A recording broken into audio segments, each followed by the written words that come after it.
All right, hate going to your doctor now. Wait until you hear what they're saying about you while you're under. Trace, on the case. Hey, Trace.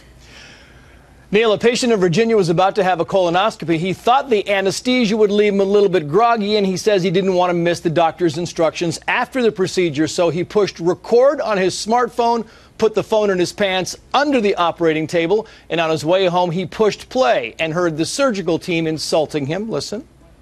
And really, after 5 minutes of talking to you in pre-op, I wanted to punch you in the face and man you up a little bit. Round and round they go, wheel of annoying patients it goes. Where to land, nobody knows.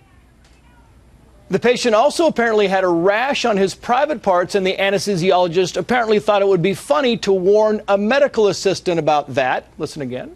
Just make sure you're gowned up. You don't want you to accidentally rub up against it. Some syphilis on your arm or something.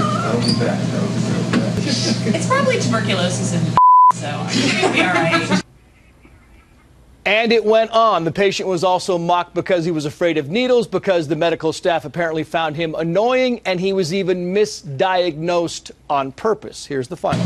I'm going to mark hemorrhoids, even though we don't see them and probably won't. I'm just going to take a shot in the dark.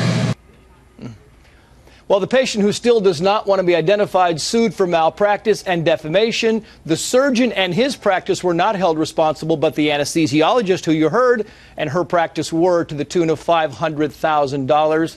Legally, experts say the case was a bit weak, but the jury was clearly offended by those comments. Neil. Wow. Trace, thank you very, very much. Well, is it legal to hit record before they hit the snooze button on your next OR visit? Attorney Stacey Snider says not so fast. Janelle Weinstein disagrees. All right, so Stace, your view on this. Well, this is the state of Virginia, so it's called a one-party recording state. So as long as one party knows the tape recorder's running, even the person who's operating it, it's legal. But there are other states. I'm recording you. Only I know it. You don't. That's You're okay fine in Virginia. That state. Right. Other states, it's a two-party state. Both people have to know. In this case, they didn't know about it. But there's no case law about bringing recording equipment into an operating room. Well, this was by accident. Had it on. Right. We're told, but it's pretty weird stuff. It is. It's very unusual. This audio recording was done with the intention of taping the doctor to get all the instructions, not to tape somebody unknowingly. Do you believe that? I mean, would the doctor be saying that during the, like, oh, I got to tell this guy that he's got to eat lightly after this, you know? Well, the way that the complaint was written and the way they brought it to the jury, and the judge found it admissible evidence because they said he had the recording on before. He had no intention of recording other people without their consent. But bottom line, I'm saying it doesn't even matter whether I just listen to this and saying these guys are doctors. They know better. And I know, God knows what they're doing when I'm out field day. But I'm just saying, it makes you wonder, like, shouldn't you be looking at my colon and checking things out? Well, that ultimately is what the jury came back with such a harsh verdict, because they were so offended by these comments. It was so unprofessional, and it was misconduct and malpractice that's why they found against this doctor. So the means didn't matter. What was said in the end did.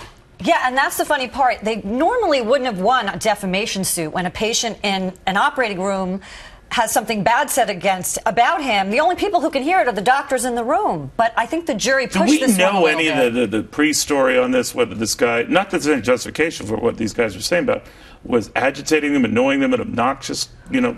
No, none of that came out to the jury. Nothing was said in defense of the doctor to say that, not that it would be a defense, but there was no history that was given to the jury to come back with that verdict. And certainly they found it very offensive. See, it would be like we get a colonoscopy at an office where they're playing MSNBC. I just don't think it's going to go well. That's exactly right. You're in trouble. I should have just recorded. And I do have one question. Why did his pants come with him? Apparently his cell phone was in his pants pocket. I found that's right, because once your lower torso is supposed to be... It was a colonoscopy.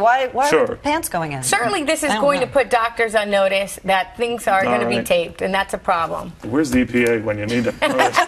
Always back to them. Whole new field for them. We'll have more.